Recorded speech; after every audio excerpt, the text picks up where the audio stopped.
morning.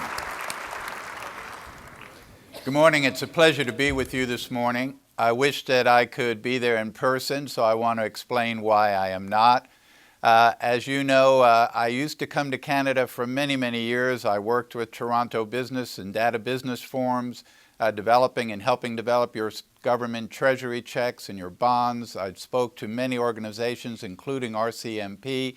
But after the movie Catch Me If You Can came out, Canadian Customs would no longer allow me back in the country based on the law that says if you committed a crime, you cannot come into the country. So for several years, I've been not able to come back to Canada, but I'm glad that I'm able to reach and speak out to you today from my hometown in Charleston, South Carolina.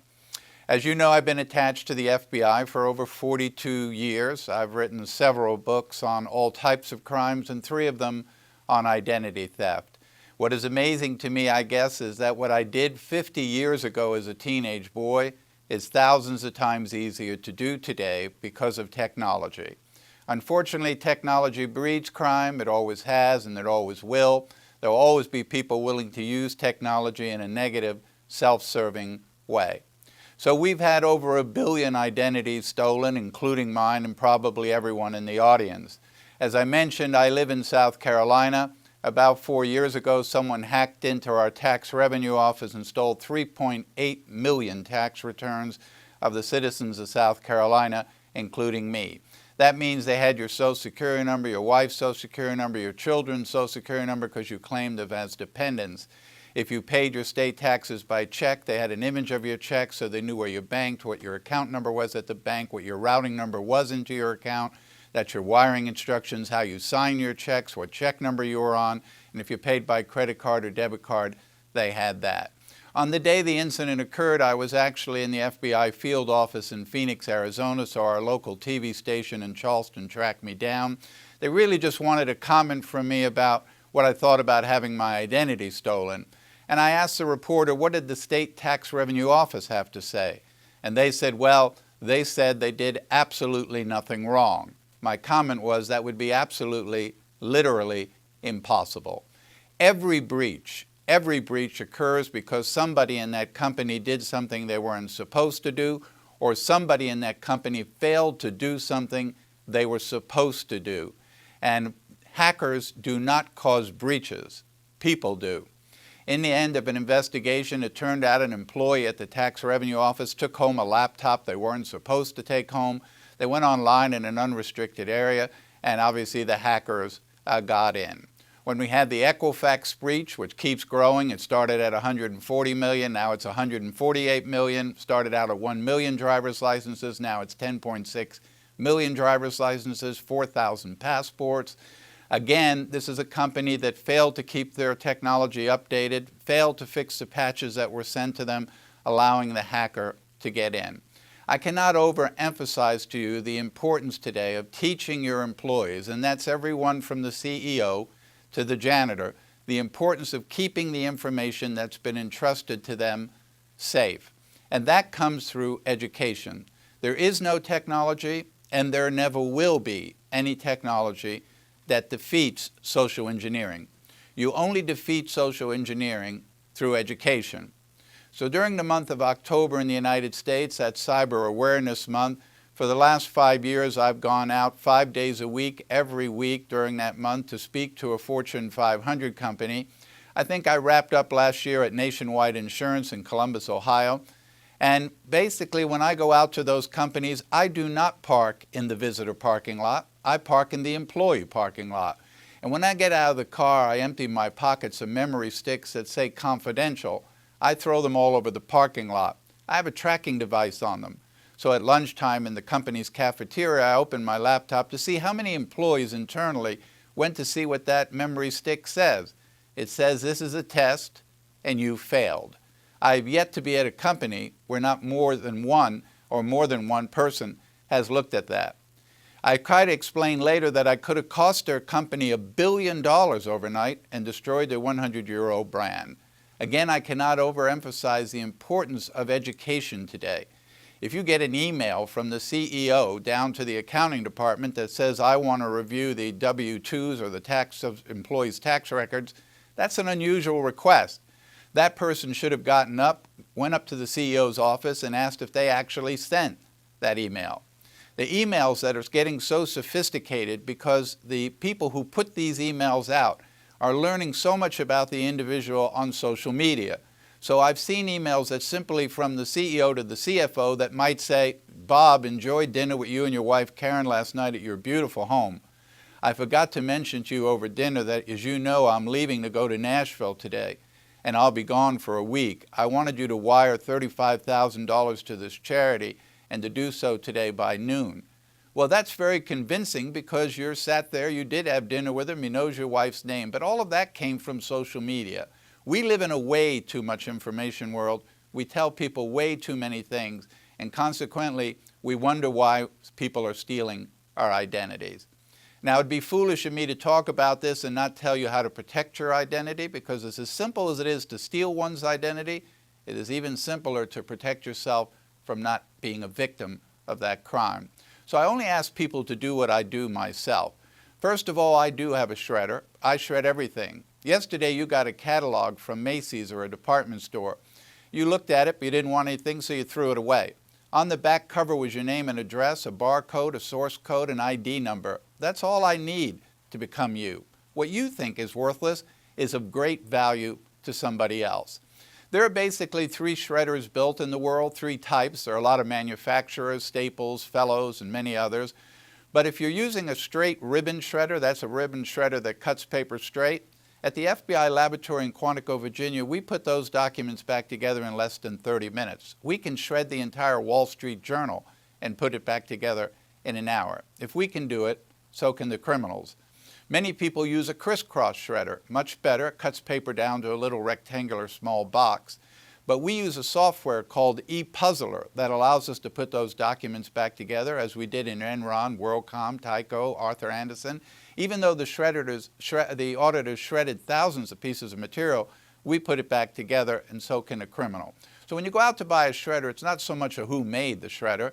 You're looking on the box for the type of shredder it is, and what you're looking for is a security micro cut shredder. Same price as the others, but that's a shredder that turns paper into confetti or about the size of a piece of rice. Second, I do use a credit monitoring service. I've used one since 1992, mainly because I believe you take responsibility for yourself. So it allows me 10 times a day, 20 times a day to go on my keyboard and simply type in a few keys, and up comes my credit report up on my screen. All 3, Equifax, Experian, TransUnion. At the top is my score for that time of day. I can scroll down through my credit, so if I see that TD Bank, I had a bank loan there for a car, says I still owe $2,000, but I actually paid the loan off a year ago, I can fix that. As I scroll down further, I see all inquiries made on my credit, but what we refer to as soft and hard inquiries. So I see inquiries from the government tax office, I see inquiries from my employer, the insurance company, my bank, all of those inquiries, the credit card companies where I might have applied for a credit card, and if something looks suspicious, I can do something about it. But also for that $12 or $14 a month fee, they're monitoring my credit and they're letting me know in real time if someone's attempting to use my credit. I don't write a lot of checks in today's environment. If I were to go in the drugstore tomorrow and write a check for $9, I'd have to hand the clerk the check. On the check is my name and address and phone number, my bank's name and address, my account number at that bank, my routing number into that account, that's your wiring instructions, my signature on the signature card at the bank, and then the clerk has written on the front center of the check my driver's license number and my date of birth. Obviously, I don't get the check back. We live in truncation, so I get an image of the check. The check has to be destroyed by the merchant I gave it to. Anyone who would see the face of that check could draw funds against my account. They could do an account takeover by simply ordering checks through checksinthemail.com and then simply putting their name on the check and my account number, and every check they write would debit against my account. And finally, I don't own a debit card. I've never owned one, never allowed my 3 sons to have one. A long time ago, I learned that the safest form of payment that exists on the face of the earth is a credit card. Credit card. Visa, MasterCard, American Express, Discover Card. Not debit credit, but credit. Every day of my life, I actually literally spend the credit card company's money. I never spend my money. My money sits in a money market account. It earns interest. Nobody knows where it is. It is never exposed to anyone. I will do everything to protect my number, but if tomorrow someone were to charge $1 million on my credit card, by law, my liability is zero. When I pay the bill every month or part of the bill, my credit score goes up, so I keep building credit in my good name. When you use a debit card, every time you reach for it, you're exposing the money in your account. In every post-investigation in the United States of the Target breach, the Home Depot breach, in every one of those afterwards, people said, well, I was in the store, but I only used a Visa card. So they canceled my card, and 2 days later, FedEx delivered me a new card, and that was the last I heard about it. The other person would say, no, I had a debit card. They took $3,000 out of my checking account. It took me 3 months while they said they were investigating to get my money back. So a lot of young people, unfortunately, today only use a debit card. They go to college for 4 years, they graduate, they come out and look for an apartment. The manager says, son, you have no credit. You don't even have a credit file with the credit bureau. So you're going to have your parents co-sign the lease. So I had 3 sons that went off to college. I told them I wasn't going to give them a debit card, but that I'd applied for a credit card in their name, their card. Of course, they were 18, they didn't have any credit, so I guaranteed the card. And that allowed 3 things. One, it allowed me to get a card in their name. It allowed me to set the limit on that card.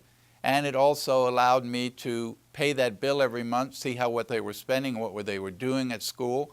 But when I paid that bill every month, it went on their credit. So by the time they graduated from college, they had credit scores up in the 800s, one of the best things you can do for your kids. I'm happy to say that there is a new technology, and I would appreciate it when any of you have time to just bring up the website for a company called Sona. That's Trusona, standing for True Persona.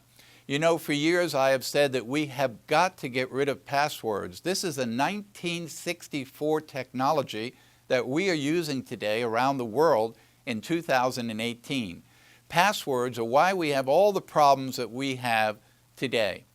Sona is a technology that does away with the need for a password. It works off of your phone, so that if you're withdrawing money from an ATM, you literally just pull up to the ATM, hit the app on your phone for your bank, put your phone up to the screen, and you're in. You don't need a card. You don't need a password. It's been used now by hundreds of banks. It's being used all over the world. It's being used by insurance companies, as well as being used internally by banks to wire money from huge accounts and large sums. It is an amazing technology. I had the opportunity to work on the technology as an advisor, as I have many technologies over my 42 years.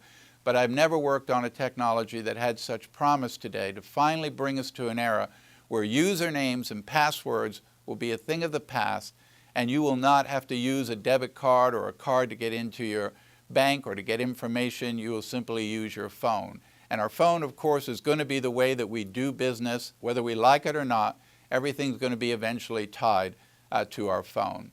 My website is just my name. I sell no products. I provide no services. It's just abagnale.com. But I do put tremendous amount of information up there every day about all types of things: embezzlement, check forgery, counterfeiting, identity theft, cybercrimes. And you'll find a great deal of information to help you protect your family, your personal assets, and your business.